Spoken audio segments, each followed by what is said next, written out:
Good morning and welcome to the show. Today is one of those out and about recording sessions, so I have to apologize in advance that there's going to be a lot of noise, cars honking in the background, people moving back and forth. And that's because I'm currently on the fuel queue right now. For those of you who are still in Nigeria, you know the situation that we've been facing with the fuel scarcity, or is it the fuel shortages. And so that still is a regular part of our lives in this part of the world. And so um, yeah, once in a while you find yourself doing what it is that you have to do. So it's a wonderful Sunday morning, and instead of getting ready for church, I'm here on the fuel queue, and I figured I might as well just go ahead and make a podcast recording. So just like with the other fuel recordings, I might have to stop from time to time, get the car in gear, move forward, and yeah. So expect interruptions while we are doing this podcast recording. Okay, so today I'm going to go over the real reason why folks are scared of being a pussy salesperson. Sorry, one moment. Looks like the traffic. Looks like we're moving. Okay, so the real reason why people are scared of being pushy salespeople, because we've gone in previous podcasts, we've gone over how the selling and the marketing function is the primary function of us being in business. Because if we don't exercise the selling function or the marketing function of the business, then we're not going to have a customer. If we don't have a customer, then there's nobody or no context or no situation over which we get to exercise our craft. So, in other words, if you're a fashion stylist, then you really are not a fashion stylist per se. You actually are a marketer, because if you do not market and sell, and if you do not create a customer, if you do not create buying opportunities, then there's no one to practice that your skill of fashion design and beauty and all of that over. So the primary reason why we're in business is to create customers, and because of that, the marketing and the selling function is the most important function that we have to be engaged in. But there are people who don't want to be engaged in the marketing and the selling functions because they don't want to be obtrusive, they don't want to be pushy, they don't want to be quarrelsome, they don't want to be nosy, whatever it is that you call it. So, just like with buyers, how buyers have sales resistance in the sales process, it looks like sellers actually have a similar disease as well. So, for buyers, sales resistance is just the reality that nobody wants to be sold even when they have a problem. So, that's the reason why we meet someone who has a problem that your product or service might solve, and they seem to be hesitant, but that's because they're going through what is called sales resistance. If you've listened to the older episodes where we explored Tom Hopkins' selling framework that goes through trust, need, help, and hurry. The reason why they're hesitant is because nobody wants to be sold. They want to be sure that they trust you first, that you understand the need, that you can help, and you have to be able to build some urgency. And it's only when we've gone through that those phases that people will be comfortable enough to buy, to do business with us. So, where are we? Okay, yeah, so that's sales resistance. Now, for sellers, those of us who are the business people who are trying to sell our product or our service, we have what we call sales reluctance. Now, sales reluctance, or rather, sales call reluctance. Sales call reluctance is the fear of carrying out all the activities that we need to generate revenue, especially those activities that need or require talking to a customer. So it's easy to do other stuff that are revenue generating when no customers are involved. So placing a Facebook ad, that is very easy. All you have to do is set up your account, set the parameters, and then you hit go. So people have no problem doing that, publishing, promoting, advertising, running those sorts of things. But then when it comes to activities that involve, sorry, one moment, looks like the line is moving again. So when it comes to activities that involve talking to customers, like picking up the phone, going to somebody's office, going to somebody's house, what else? Setting up meeting, things like that. You find that the average person is reluctant to do that. Sorry if my attention seems to be split, but before I started recording, I didn't anticipate that the line would move the way it is. Okay, anyway, where was I? Okay, yeah. So, why do we have sales call reluctance? Why are people scared of the customer-facing activities? Now, the reason why they're scared of doing that is because it is scary to talk to strangers, especially when you don't have a plan. Because a lot of people who are in this context are pretty much freestyling from one meeting to another, without a plan, without a sense of a sales process or a selling framework for how you're supposed to guide conversations. And all this freestyling just makes people nervous. So you meet with BC on a Monday, you didn't have a plan, you decided to wing it, and then you meet with Korede the day after, the same thing, you wing it, and you meet with Abdurrahman on a Wednesday, and then you wing it. And of course, because you're winging it, there's no way to track how you're making progress, what needs to be improved, what needs to be refined, and one conversation after another and after another, all the failed conversations add up, and then it makes you extremely nervous about these sorts of things. So talking to strangers without a plan. That's one of the reasons why we have sales call reluctance. And then the second one is tied to the title of the podcast episode, is because they're afraid of being pushy and they're afraid of being inconsiderate because no human being likes to be a pest. So those are the two main reasons why we have sales call reluctance. Now, how do we solve the problem? We need to come up with a plan for how to talk to strangers and how to guide meetings around a sense of value. Because so we should be trying to discover where there's value that your product or service can add to the situation, can improve the potential customer's life, their context. So those are the ways that we should be driving the conversations around. We are primarily looking for where the value is in our product, where the value is in our situation, and how those two can meet to make everybody happy. Because if we can discover the value and advocate value and provide the service, then everybody's happy. We make some revenue, their life gets easier, they're closer to their end goals, and it's a win-win. So just like the architect example that we used in the previous episode, the young architect who is discussing with Madam Ogedengbe, if he has found ways to deliver value to the situation, then everybody is happy. Madam Ogedengbe has a factory that is optimized, well designed to make the business processes run smoothly.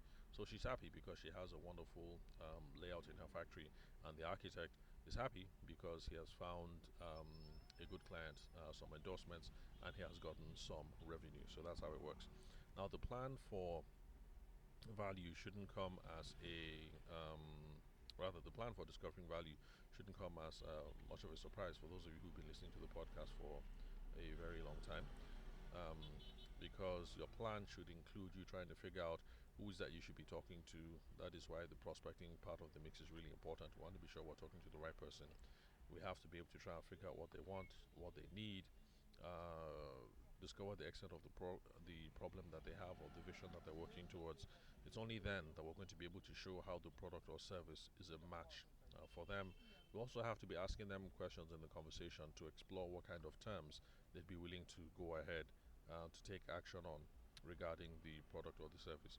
So long as you have these ideas, no matter how vague, that you're having a conversation and trying to discover some of these things, then it's not as fearful as it seems. Because when you meet with BC on Monday, and then with Bayo on Tuesday, and with Abdurrahman on Wednesday, and with Ngozi on Thursday or Friday, or whatever, if you have this vague roadmap in your head, then each situation is not a scary situation where we're freestyling, but you're just going there with a list of questions in your head that you need to answer. Am I talking to the right person? Do they actually want or they need this? Is this a must have, or is it something that's a nice to have? Are they just curious? Do I have the inventory to solve the problems that I'm looking for? And really, what terms are they willing to go ahead with this deal on? So, back to the architect example, you're meeting with Madam Ogedengbe in the office. That's all it is that you're trying to figure out. Am I talking to the right person? This Madam Ogedengbe that I'm talking to, is she the owner of the piece of land? Is she the manager of the factory? Um, is she just an employee in the whole setup? Do I have to be talking to someone who is a lot much higher up, who has the authority to make the decisions and things like that? Now that you're sure you're talking to the right person, Madam Ogedengbe, she's the MD of the business. She owns the factory. She's the one that is calling the shots. Do they really need the services of an architect, or do the changes that she wants to make to her factory, can they be solved easily by a local foreman in the community? Because because there are some things that you don't need an architect for. You just get a simple draftsman who has rudimentary training, who can sketch out a simple plan, nothing too sophisticated. So, as an architect, in this case, it's not every single thing that you're going to be making a pitch for, because really, some things would be overkill. Like, okay, yes, this person needs to put up one section of the house or something like that, but this is something that a draftsman or a foreman can solve. You don't need to hire an expensive architect to do that. So, yeah, so those are questions around the wants or the need. And then, if you've done a good job of asking the right questions, you're going to be able to make an effective presentation to say, okay, Madam Ogirengbe, okay, so based on if I understand the whole situation correctly, this is what we're aiming for. I think we're well suited to this because of my previous experience in putting up factories for Mr. So and so, engineer this person, engineer that person. Um, yeah, so if I understand correctly, this is what we're aiming towards. Because of my previous experience in this field, I'm confident that I should be able to help you achieve ABC and XYZ, especially with regard to the poultry section and the cow section and this and this and that and that. And yeah, you're going to be able to make an effective presentation, make the pitch for why both of you should be able to go ahead and yeah, of course, exploring the terms on which they'll be willing to go ahead, like I mentioned. So you're going to be asking those sorts of questions as well. So typical clients that we've handled these sorts of projects for, like Engineer Egwahan's farm or Engineer Chukwudi's factory. When we did the work there, these projects typically go for anything between 10 million and 15 million. Is that within the budget range that you have in mind? You have to get to those money questions eventually, and in my own opinion, sooner than later, so that we can test out what the expectations are.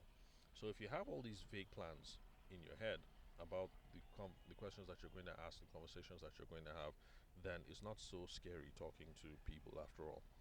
Now, to the crux of why we're making this recording in the first place. Are you being pushy if you are executing this plan? Because some people might still say all this is a little too forward. Me asking questions about money, me trying to figure out if the person that I'm talking to, Engineer Chukudi or Madam Ogedengbe, trying to figure out if they are the boss or if they are just a employee within the organization. Um, what else? Asking questions about the scope of the project. All this just seems rather pushy. So is all this, in fact, being pushy? Sorry, one moment. Looks like the queue is moving again.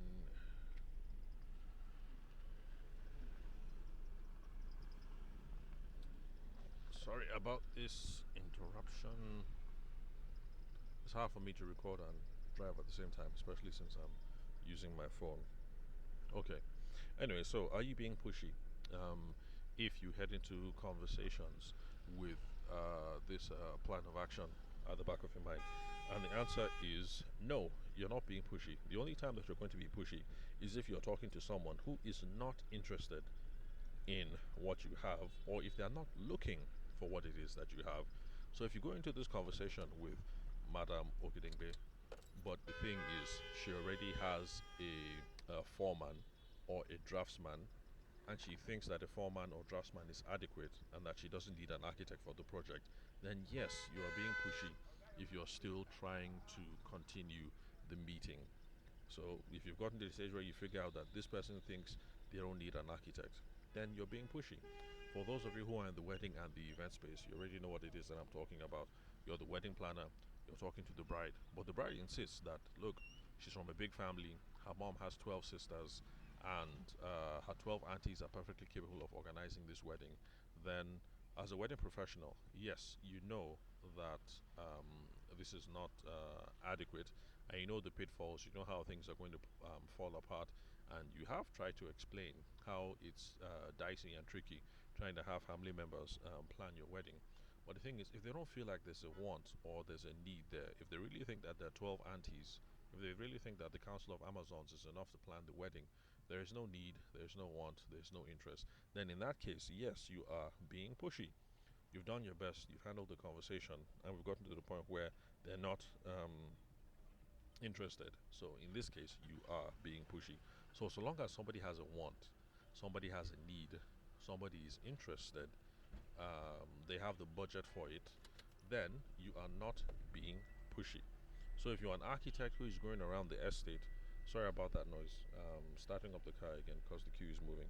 So if you're an architect who is going around knocking on doors randomly in the estate, trying to see who needs the services of an architect, then yeah, given that context, you are being pushy because you haven't found someone with a want, with a need, who can afford and is ready to take action anytime soon. So you are being pushy in that case, and you should be looking for a better way to prospect. But however, if you're an architect and you're calling up someone that you met at the Abuja Chamber of Commerce, and while the meeting was going on at the Abuja Chamber of Commerce, the person mentioned that she's building a factory or she's building a house or whatever, or she's extending this part of her house or extending this part of a plant or something, and that she needs someone to help out with floor and elevation designs and blah blah blah. In this case, you are not being pushy because you met someone at the Abuja Chamber of Commerce. That's where business people hang out. um, when we're hanging out at Abuja Chamber of Commerce, Port Harcourt Chamber of Commerce, Lagos Chamber of Commerce, we're business people who are there organized for um, a certain reason, obviously, which is the promotion of our own business ends. So if we start having conversations around business purposes, that is not unreasonable. You are not being pushy. You've met someone randomly. It looks like they might have a need or a want that you are uniquely suited to solving. So you're not being pushy. So the question of whether you're being pushy is not something that you answer in absolute terms. You always have to consider all the circumstances that I have mentioned. Whether you're talking to the right person, whether there's a want, whether there's a need, whether there's an interest, and whether it looks like they have budget. So, where was I? Okay, yeah. So if you consider all these terms and you're speaking to the right person who has a need, who has a want, who has a desire, who can afford, they have a clear start date that they have in mind, things like that, then you're not being pushy. You are just being a service professional, and that is what we all are at the end of the day. Or rather, that is what most of us are at the end of the day. We're service professionals, whether we're business consultants, wedding planners, okay, well, except for people who are commodity traders. Maybe like you sell soya beans in commodity markets in Kano or whatever. You find that a lot of us are service professionals.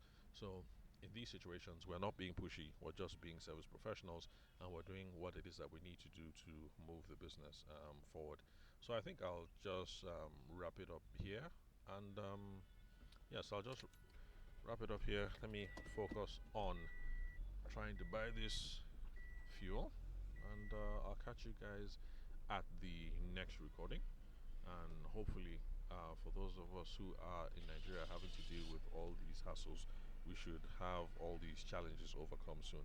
So you guys enjoy the rest of your weekend, like I'm going to try and do, and I'll catch you guys at the next episode.